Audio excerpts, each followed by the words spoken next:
आगे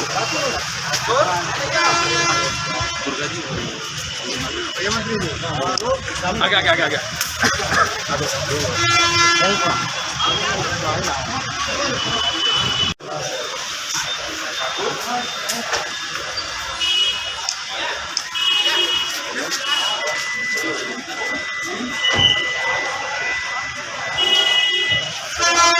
लोकतंत्र विरोधी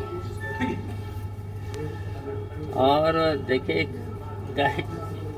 ये केवल झूठेबाजी करते हैं और कहीं पर भी न तो विकास,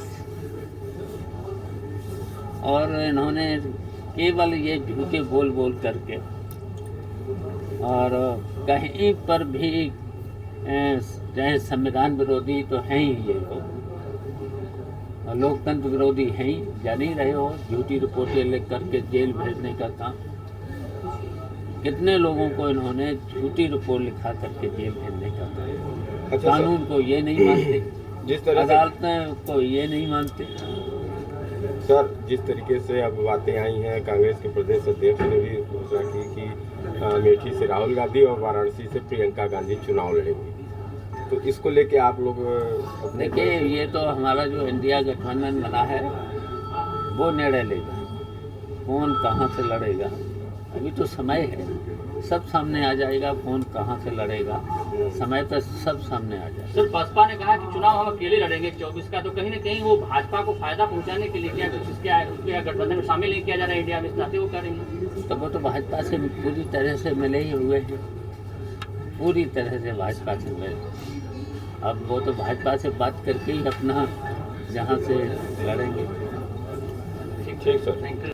पार्टी से कई विधायक चले गए, कई पूर्व विधायक चले गए, तो क्या इस सिलसिला अभी थमेगा नहीं, क्या लग रहा है? देखिए, जो दल बदलू होते हैं ना, वैसे तो समाजवादी पार्टी में अधिकांश जो पक्के समाजवादी पार्टी हैं कभी नहीं आते, और जो इधर उधर से आते हैं ना, उनसे थोड़ा सा सावधान रहने की जरूरत है। जैसे अभी सर, प्रदेश में बिजली और स्वास्थ्य की स्थिति बद से बदतर होती जा रही है, क्या कहना चाहते हैं वो? देखिए, स्वास्थ्य व्यवस्थाएं पूरी तरह से ठप हैं।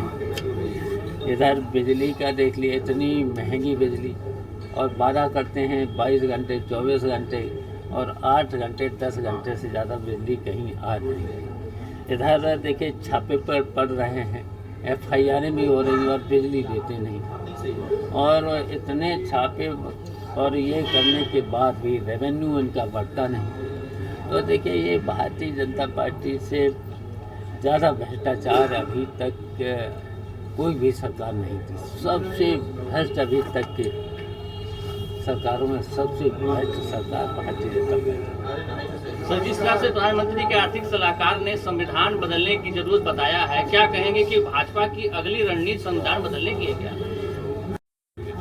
वहाँ पर सुधाकर समाजवादी पार्टी से चुनाव लड़ रहे हैं, तो उनके जिताने के पूरा प्रयास है और जीतेंगे। क्या माहौल सर लग रहा है? मौसीकी का रिपोर्ट आ रही है। समाजवादी पार्टी के प्रत्याशी सुधाकर वहाँ से जीतेंगे, भारी बहुमत से जीतेंगे। 22 के गठबंधन के दोनों साथी दरअसल चौहान और ओम प्रकाश राजभर साथ में नहीं है इस बार, कितना प्रभाव पड़ेगा? देखिए, उनको तो पूरी जनता समझ चुकी है, वो किसी के भी नहीं है। उनके पुराने बयानों को तो आपने समझा ही होगा, पुराने बयानों को समझा है आप सब लोगों ने। क्या बोलते हैं, कब बोलते हैं, किसके लिए क्या बोलते हैं, याद है कुछ? भारतीय जनता पार्टी को बोल रहे थे कि हम जमीन में दफना देंगे, बोल रहे थे, याद होगा, जमीन में दफना देंगे। तो इस तरीके से वो हमेशा बयान देते रहते हैं, और यही और भी हैं, उनकी बहुत सी बातें हैं। सर, उन्होंने एक आपत्तिजनक बयान यादव समाज को लेकर कहा है कि 12 बजे के बाद बिजली खुलती है, उस पर बड़ी कड़ी प्रतिक्रिया देखने को मिल रही है लोगों की, क्या कहेंगे? तो वो जो हम बता रहे हैं ना, वो कुछ दिन पहले माननीय प्रधानमंत्री जी को, गृह मंत्री जी को भेज रहे थे, वो भेज रहे थे, गुजरात भेज रहे थे, और योगी जी को गोरखपुर भेज रहे थे। मठ चलाने के लिए। तो इस तरीके के बयान देते हैं। और पिछड़े समाज के लिए कहते हैं, पिछड़े समाज के लिए कहते थे कि ये योगी जी के जूते साफ करते हैं। इस तरीके से हमेशा बयान दिए हैं उन्होंने। तो उन्होंने ये भी तक कहा कि यादव समाज का अब कोई भी मुख्यमंत्री नहीं बनेगा आने वाले समय में। देखिए, वो इस तरीके से बातें करते रहते हैं। उनका जब कोई ठिकाना नहीं है। उन्होंने जब से राजनीति में आए हैं तब से कितने दल बदले। सर, आपके साथी रहे हैं उमेश पांडे का, उन्होंने पार्टी छोड़ दी है और बीजेपी ज्वाइन करते बोला कि सुधाकर सिंह उनके भाई के हत्यारे हैं, मैं इनका समर्थन कैसे कर सकता हूँ? देखिए, सुधाकर संघर्षशील आदमी रहे हैं, समाजवादी पार्टी में हमेशा रहे हैं। ये लोग तो दल बदल हमेशा करते रहे। लेकिन जो उन पर आरोप लगे हैं, गंभीर आरोप लगाया है पांडे जी ने, क्या कहेंगे? तो देखिए, वो तो इस तरीके के आरोप, झूठे आरोप तो आप समझ ही रहे हो। कितने लोगों पर रिपोर्टें तक लिखी जा रही हैं, झूठी रिपोर्टें। 2005 का मामला है सर, सपा सरकार ही में वो हुआ था उनके भाई का हत्याकांड। देखिए, झूठी समाजवादी पार्टी के लोगों को हमेशा झूठी रिपोर्टें लिखी गई हैं, हमेशा झूठी रिपोर्टें लिखी गई हैं। तो सर आजम खान पर कितनी झूठी रिपोर्टें लिखी गई हैं। तो क्या प्रभाव पड़ेगा सर घोषी उपचुनाव का? देखिए, सुधाकर समाजवादी पार्टी के प्रत्याशी हैं, उन्हें सभी समाज का वोट मिलेगा, सभी समाज का वोट मिलेगा और जीतेंगे। जीत का असर क्या 2024 में पड़ेगा सर इसका? देखिए, बड़ी बहुमत से जीतेंगे और इसी तरीके से फिर 2024 का चुनाव समाजवादी पार्टी जीतेगी और भारतीय जनता पार्टी को हराएगी। तो सर, इंडिया की गठबंधन की जो बैठक है, तो आगे क्या रणनीति उस पर होगी कुछ? तो इंडिया की बैठक है, बैठक में अब तो तय है कि ये इंडिया गठबंधन मजबूती के साथ भारतीय जनता पार्टी को 2024 के चुनाव में हराएगा। अच्छा सर, एक इंडिया तो चांद पे पहुंच गया, आपका इंडिया कहाँ तक? देखिए, वो तो वैज्ञानिकों को बहुत बहुत बधाई।